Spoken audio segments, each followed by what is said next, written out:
Hello everyone, welcome to my YouTube channel Info Replica. Today we are going to learn about polynucleotide chain.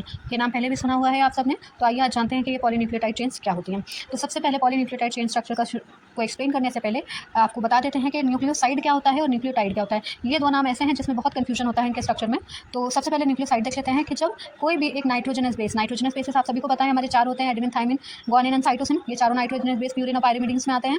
तो जब इन चारों में से कोई भी एक नाइट्रोजनस बेस हमारा पेंटोज शुगर के साथ लगा होता है तो वो बनाता है न्यूक्लियोसाइड, ठीक है। लेकिन जब उसी में हमारा एक फॉस्फेट ग्रुप लग जाता है तो वो बन जाता है न्यूक्लियोटाइड, ठीक है। मतलब जब न्यूक्लियोसाइड में ही एक फॉस्फेट अगर हम लगा देते हैं तो वो न्यूक्लियोसाइड हमारा न्यूक्लियोटाइड कहलाने लगता है। तो अब हम इसको कैसे याद रखें कि भाई न्यूक्लियोटाइड क्या न्यूक्लियोसाइड क्या है, तो हम इसको ऐसे याद रखते हैं कि फॉस्फेट में टी आता है और न्यूक्लियोटाइड में भी टी आता है। तो न्यूक्लियोटाइड और और फॉस्फेट दोनों टी वाले हैं तो दोनों साथ में आएंगे।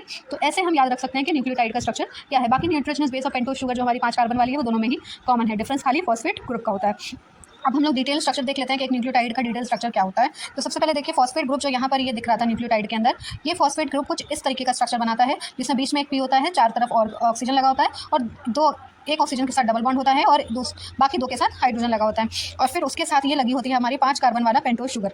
फिर एक नाइट्रोजनस बेस का स्ट्रक्चर यहाँ पर दिख रहा है। तो ये तीनों ही जब मिलते हैं तो एक न्यूक्लियोटाइड मॉलिक्यूल बन जाता है। उसके बाद अब हम आते हैं हमारे मेन टॉपिक जो कि है हमारा एक पॉलीन्यूक्लियोटाइड चेन। ये पॉलीन्यूक्लियोटाइड चेन क्या होती है? पॉलीन्यूक्लियोटाइड मतलब पॉलीन्यूक्लियो मतलब पॉली मीन्स बहुत सारे, और न्यूक्लियोटाइड तो आपको मैंने बता दिया कि न्यूक्लियोटाइड्स क्या होते हैं। जब कई सारे न्यूक्लियोटाइड्स एक साथ चेन में जुड़ते हैं तो वो पॉलीन्यूक्लियोटाइड चेन बनाते हैं। तो देखिए यहाँ पर आप देख रहे हैं कि यहाँ पर फॉस्फेट ग्रुप लगा हुआ है 5 प्राइम पे, उसके साथ एक पेंटोज शुगर लगी हुई है और यहाँ पर एक नाइट्रोजन बेस लगा हुआ है। फिर उसी के बाद फिर यहाँ पर एक फॉस्फेट ग्रुप लगा हुआ है, एक पेंटोज शुगर लगी है और एक नाइट्रोजन बेस लगा है। इसी तरीके से देख सकते हैं आप 4 हमारे न्यूक्लियोटाइड्स यहाँ पर जुड़े हुए हैं। तो जब ये चारों न्यूक्लियोटाइड एक के बाद एक जुड़े रहते हैं तो ये बना लेते हैं एक पॉलीन्यूक्लियोटाइड चेन। और ये याद रखिएगा कि जब एडेनिन हमेशा थाइमिन के साथ बॉन्ड बनाता है तो जब ये दोनों कनेक्ट करते हैं तो ये हमेशा डबल बॉन्ड में जुड़ते हैं, और जब गुआनिन हमेशा साइटोसिन के साथ बॉन्ड बनाता है और जब ये जुड़ते हैं तो ये हमेशा ट्रिपल बॉन्ड बनाते हैं आपस में।